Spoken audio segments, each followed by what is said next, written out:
Halo, nama saya Gerard Tambunan. Biasa saya dipanggil Gerard.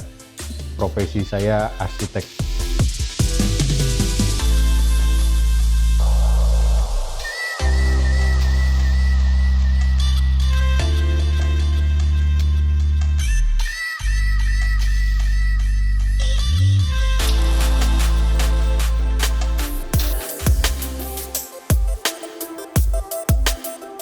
Latar belakang saya memilih pekerjaan arsitek sebenarnya pada awal kuliah saya memilih jurusan sipil, tapi mendapatkan pilihan kedua jurusan arsitektur. Waktu itu bayangannya adalah karena masuk arsitektur dan terinspirasi oleh bokap, terutama yang bekerja di kontraktor. Jadi masih sering diajak bokap waktu kecil. Jadi masa-masa kecil itu sangat melekat di saya untuk profesi ke bidang konstruksi dan arsitektur. Setelah lulus langsung diterima di konsultan arsitektur. Dan yang bikin saya makin mantap menjalani profesi sebagai arsitektur sendiri itu karena kepercayaan-kepercayaan dari klien-klien yang terus berdatangan gitu. Jadi saya semakin percaya dengan profesi ini untuk menghidupi kehidupan saya. Step-step yang menurut saya baik untuk menjadi arsitek adalah dimulai dari waktu itu, kalau pengalaman pribadi saya adalah dimulai dari drafter, sehingga saya menguasai dari hal detail, lalu makin berkembang ke detail-detail yang lebih dalam lagi, seperti misalnya membentuk desain ruang di dalam gitu dengan detail sekelilingnya. 2007 baru saya bisa berpartner dengan partner kerja untuk sebagai prinsipal. Dari prinsipal itu pun kita terus belajar semakin dalam, semakin banyak ilmunya lagi, seperti berkomunikasi ke klien, berkomunikasi ke subkon, berkomunikasi di lapangan terhadap kerja-pekerja di lapangan, dan kita memahami cara kerja mereka di lapangan. Bukan hanya di dalam studio saja, tapi arsitek yang menguasai semuanya dari A sampai Z. Kalau zaman sekarang, terutama yang muda-muda, kalau dilihat dari pengalaman bekerja sama gitu, begitu cepatnya mereka dapat referensi, begitu cepatnya mereka keluar ide gitu. Sebenarnya bukannya salah, tapi ada perbedaan ketika arsitek yang mengalami proses itu sudah cukup lama, mengkristalisasi dia dalam profesinya, itu melatih instingnya gitu. Jadi bukan dia langsung keluar bet idenya banyak, tapi bagaimana dia merangkum semua energi klien, lingkungan, manusianya gitu, sehingga keluarlah solusi untuk klien itu gitu. Kita tuh saling mengisi gitu, karena yang dari generasi milenial ini bukan hanya cara mereka bekerja gitu yang kita lihat, tapi sebenarnya waktu Gates ini membuka kesempatan untuk arsitek-arsitek muda bergabung adalah yang dinilai karakternya sebenarnya. Saya melihat waktu itu bagaimana mencari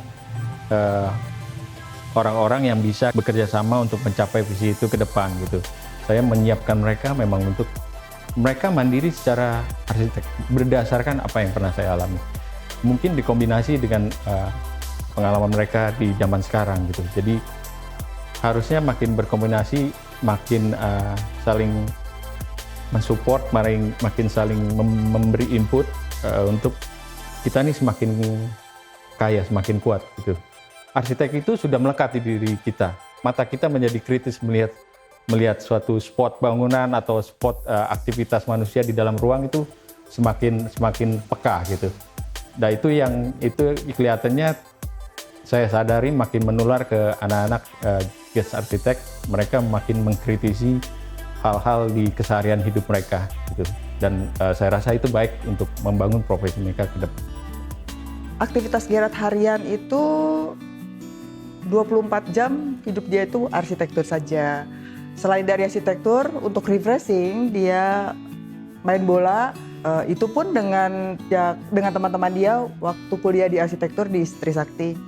Dan ya itu sehari-harinya dia tentang arsitek saja sih. Gerard membangun GES Arsitek itu base-nya adalah kekeluargaan.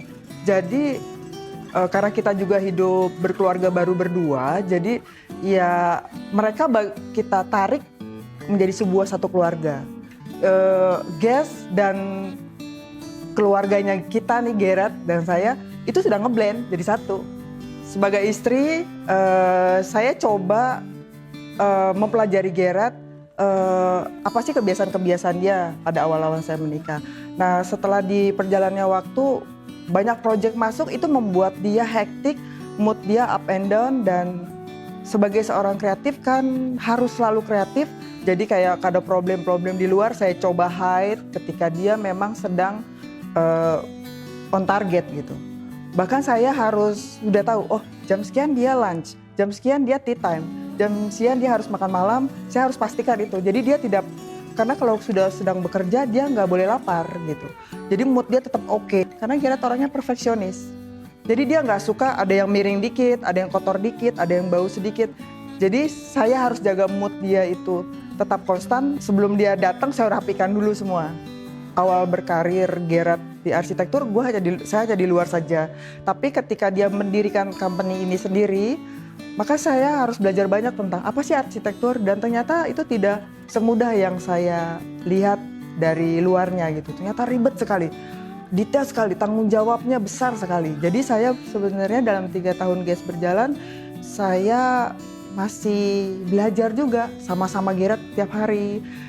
Dan saya dikasih tugas sedikit-sedikit. Pada akhirnya mungkin saya akan menjabat Chief Marketing Officer di GETS gitu. Tapi Gerard tidak akan memberikan itu secara instan. Jadi saya benar-benar belajar dari bawah banget, dari yang misalnya jadi kalau bahasanya anak sekarang tuh kacungnya arsitek deh gitu, kayak junior-junior, padahal dia staff-staff Gerard gitu, let's say dia interior. Saya cuma bantu mereka cari barang-barangnya. Bangkunya beli di mana, bentuknya seperti apa, saya bantu mereka support kayak gitu. Sampai kalau saya sudah siap, mungkin saya bisa bantu Gerard lebih dalam lagi. Cirinya GETS,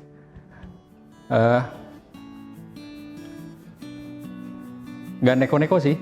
GETS itu kerja pakai hati. GETS itu kerja memang untuk melayani klien, memberikan yang terbaik untuk klien, bukan untuk tentang Gerard Tambunan harus seperti apa. Jadi passion saya terutama sendiri adalah bagaimana memberi elemen tambahan yang terbaik di dalam kehidupan klien kita, menjadi merubah cara hidup mereka yang lebih baik dengan arsitektur.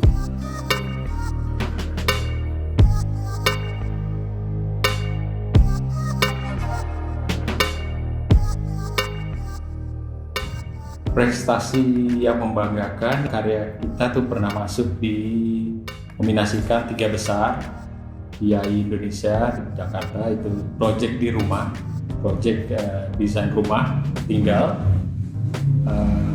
Suatu yang pertama kali, tapi pencapaian yang cukup menyenangkan buat diri saya terutama, karena tidak pernah terpikirkan sebelumnya karya itu bisa diapresiasikan pada saat itu gitu. Yang kedua adalah kantor saya sendiri, GETS Arsitek, itu juga pernah masuk juga di IAI Jakarta di tahun 2017, dinominasikan 5 besar pada saat itu.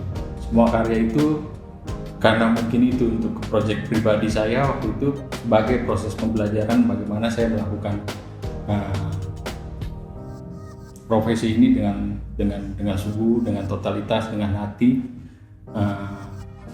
sehingga bisa diapresiasikan oleh Asosiasi Arsitek di Indonesia dan Jakarta pada saat itu. Selain itu juga saya pernah diundang untuk jadi pembicara, men-sharingkan proses desain tentang arsitektur di acara Anabata, namanya, berada sampai 4 kali di 2 tahun, selama 2 tahun pada saat itu. Pencapaian untuk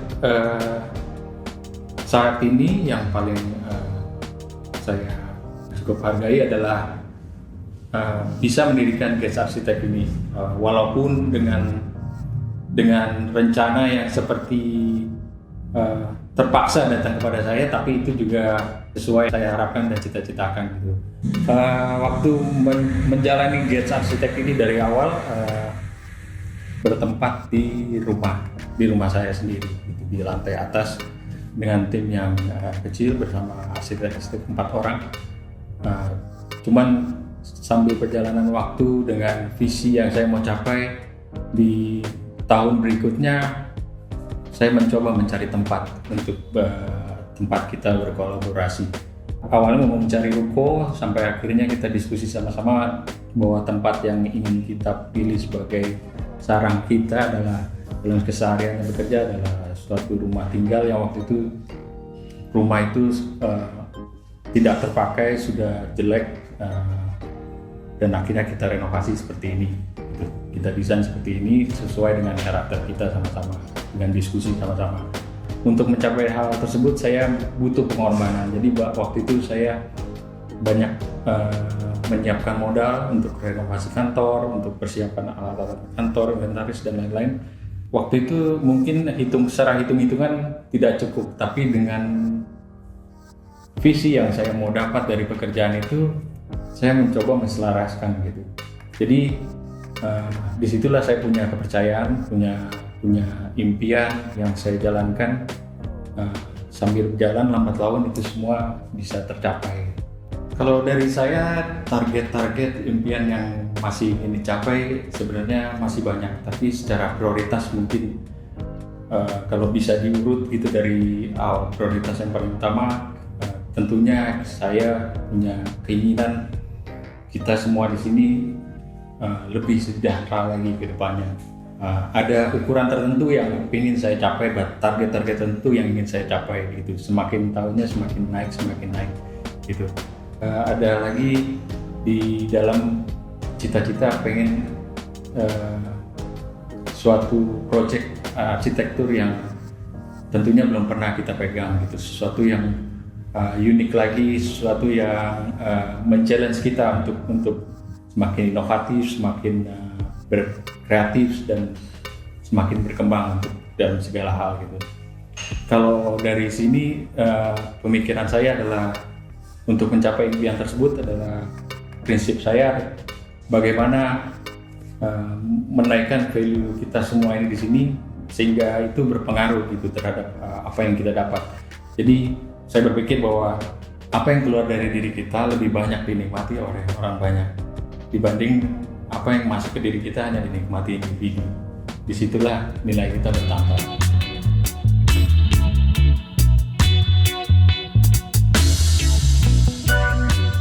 Gates Arsitek mengerjakan saat ini dan sebelumnya adalah ke residensial, tapi begitu 2 tahun Gates berdiri, mulai ada tawaran untuk kita mengerjakan proyek-proyek komersial gitu.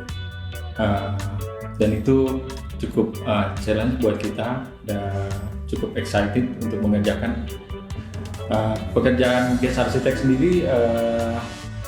Melayani desain fokusnya sampai pengawasan pembangunan, dan kita fee-nya berdasarkan meter persegi bangunan, tentunya juga disesuaikan dengan pekerjaan karakter arsitekturnya seperti apa, misalnya high rise atau low rise atau residential, masing-masing punya patokannya sendiri-sendiri.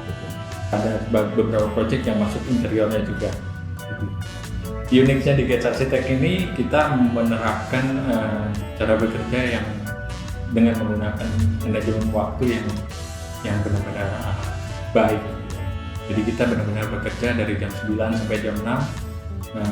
Jadi dengan waktu tersebut kita mengefisienkan waktu kita di dalam pekerjaan kita. Saya percaya dengan menjalankan waktu pekerjaan tersebut, kita menjadi sehat. Kalau kita sehat, dapat mudah melakukan pekerjaan itu dengan kreativitas yang tinggi, dengan senang dan menjalankan sesuatunya dengan happy.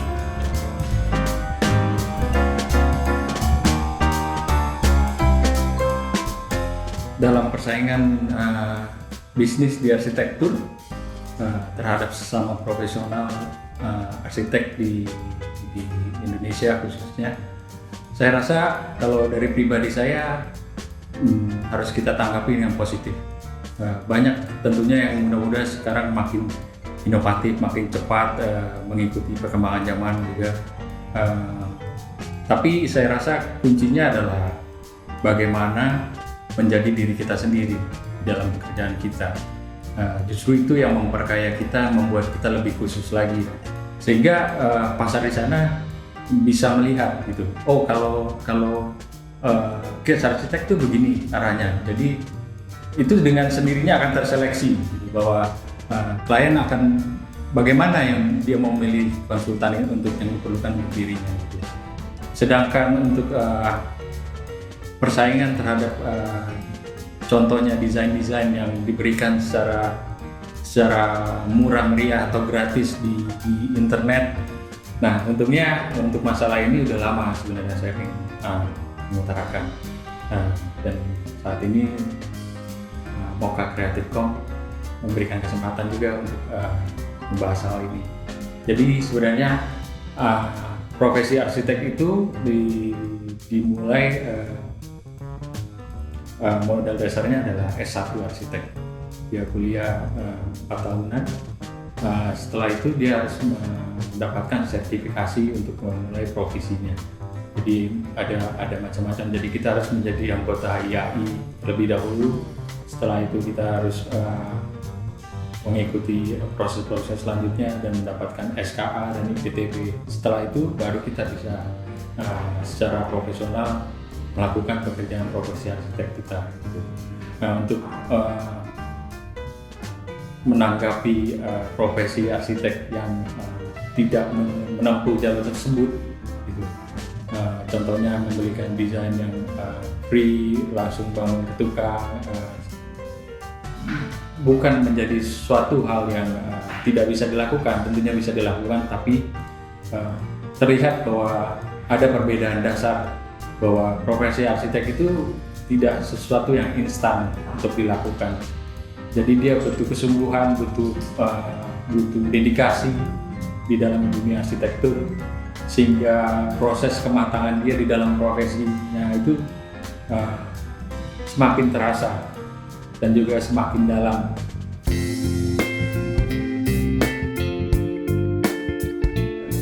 Bang Gerard itu humble. itu jawaban gue. Itu jawaban gue. Bang Gerard itu Perfeksionis. humble, caring. Wah, beda-beda semua. Bisa cek portofolio kita di getsarchitects.com. Bisa cek sosial media kita di Facebook dan di Instagram kita di sini. Dan bisa hubungi ke kontak person kita di sini. Enggak lilanya? Enggak lila. Culun adalah teng tong. Ingin bekerja ingin boleh ulang nggak? Kalau dilihat ke belakang flashbacknya itu ada urut-urutannya, saya berkreasi. Ralala.